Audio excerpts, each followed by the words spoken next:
Because I currently have COVID, I couldn't go torture myself and see Magic Mike this weekend, so instead I finally saw Aftersun, and I'm ready to tell you all about it with my nasally COVID voice. Aftersun is a feature film directorial debut for Charlotte Wells and stars Frankie Corio as Sophie and Paul Mescal as Calum. 11-year-old Sophie goes on a trip with her father at an all-inclusive resort in Turkey, where she reflects on their time together. Normally for my reviews, I'll read the IMDb synopsis or I'll put a spin on it, but for this film, I think the synopsis says way too much. So I strongly discourage you from reading the official synopsis for this film, and knowing as little as possible about it is not only probably the best way to enjoy it, but the film deserves it. And it's also for that reason that this review is 100% spoiler free until this point in the video. Everything after this point will include spoilers. After finally watching Aftersun, I can't stop thinking about it, and I keep rethinking the way I'm going to review it because this is one of those films that's very difficult to review just because of how complex the film is. On paper, the concept of a family vacation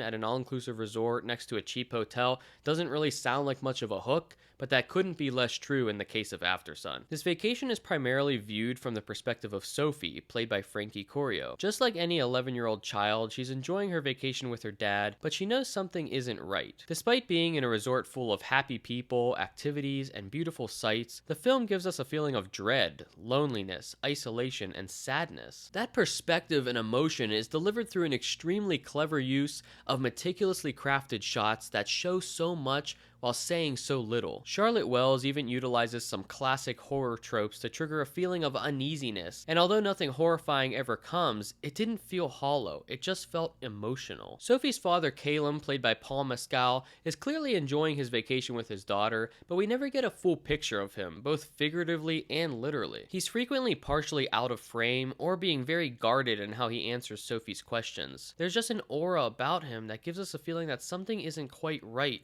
but we're not sure what. Now, all these feelings I'm describing may seem very vague, and there's a reason for that. As I alluded to earlier, the film is primarily from the perspective of Sophie, and she's an 11-year-old. And thinking back to when we're 11 years old, did you have a great idea of what your parents were going through or why something didn't feel quite right? Probably not for most of us, and our parents probably seemed perfect to us at that age, but that's what Aftersun is able to portray so masterfully and artfully. This film delivers the most realistic and accurate child's perspective of their parents I've ever seen in a film, almost to the point that it felt like a memory where everything is fragmented and we're seeking the details. One of the reasons for that is that Aftersun literally tells you almost nothing, and it leaves us with an incomplete picture that's up to us to piece together. A theme that I always like to bring up in my reviews is a concept called show don't tell. It's when a story is always better told when it's shown to us rather than told to us. Aftersun takes this concept to another level, so much so that before the end of the movie, I kept thinking that for once a bit of telling could have done Aftersun some good to clear things up,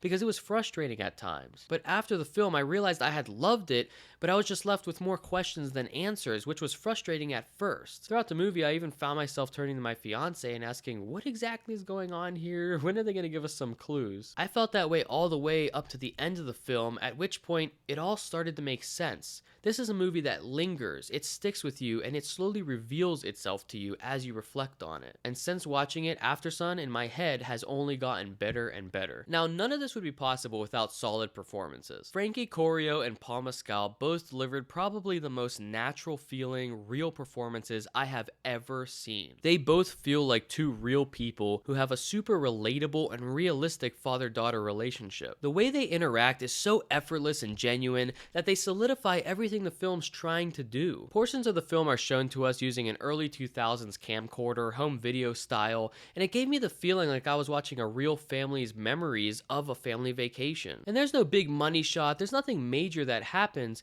but the emotional impact of their subtle performances blew me away. Movies like this do not come around often, and the acting and directing made just for an absolute masterpiece of a film. I always see articles claiming that this new movie should be considered a modern classic, and I hate that terminology, but for this film, it should absolutely be considered a modern classic. I can't wait to see what other stories Charlotte Wells has to tell, because Aftersun was a hell of a directorial debut. If you guys haven't seen Aftersun yet, I can't recommend it enough. I wish I saw it last year because it probably would have been on my top of the year list. But if you have seen Aftersun, it's at this point that I'll be delving into spoilers. You've been warned. Okay, now that we can talk about spoilers, holy I have to talk about the direction in more detail. The biggest thing that stood out to me is the separation between Sophie and her father. The level of separation that's shown between Sophie's position in life and her father's pain is palpable. It made for my favorite shot in the film, where Calum is sitting over a bucket, taking his cast off in a dark room to the right of the shot, while Sophie is in the bright room with her back against the wall, trying to engage her father in conversation to the left of the shot. She's clearly suspicious about her father's state without having any idea what it is or how to handle it,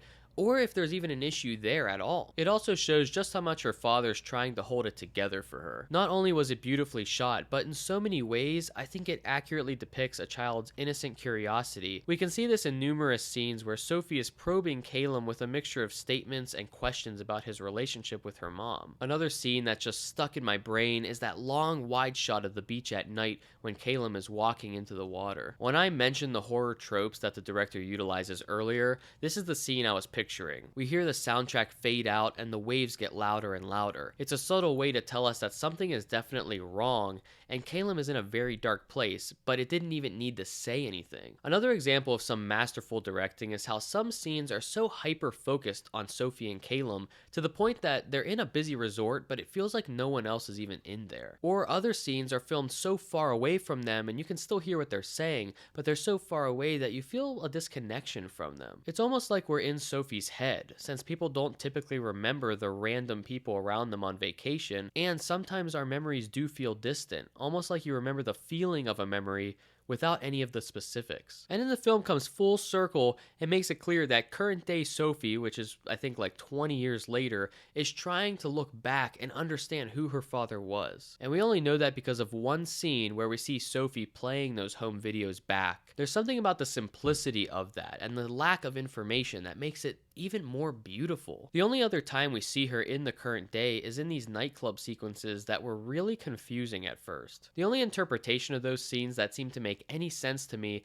is that that has to be Sophie's mind and her fragmented reality and memory of her father as she looks for the tiny pieces. It's just as frustrating for her as it is for the viewer trying to see what's going on in that scene. We see him with facial expressions from when he was dancing with her on vacation, and you see the agitation on her face as she's seeking answers beyond her limited and superficial memories. She has no full picture. And it's not like I just had this deep understanding as soon as I watched the film. I watch a lot of movies, but even this movie I had to sit and reflect for a while and talk to my fiance about what she thought happened to finally come to a conclusion about what probably happened to Calum at the end. I'm assuming that he probably took his own life after that vacation, and me and my fiance both became more emotional as the facts started becoming clear to us. I've never had an emotional punch hit me so delayed, but it almost gave Aftersun a unique psychedelic quality, as if it was revealing itself to me after it was done being shown. If you have other ideas about what the film was trying to say or what probably happened to Calum, let me know in the comments. I'm really curious to hear what other people think. I imagine this is the type of film that's a pleasure to watch again. I plan on watching it a few times just to get more ideas and with more knowledge see what I could pick up on. I love the style of Aftersun so much that I'm craving another movie like it, and I can't wait to see what's next from Charlotte Wells. Thank you guys as always for watching. If you guys need a movie recommendation for this weekend or Valentine's Day, I just wanted to let you know that Titanic is being re-released in 4K 3D. It should be a good time. I'm going to take my fiance. I just want to let you know that's where I'll be at as soon as I'm done with COVID. Tomorrow is my last day of quarantine, so I'm looking forward to that. Once again, thank you as always for watching. Thank you for all the growth on this channel. Please like and subscribe if you haven't already. Anyway, see you later.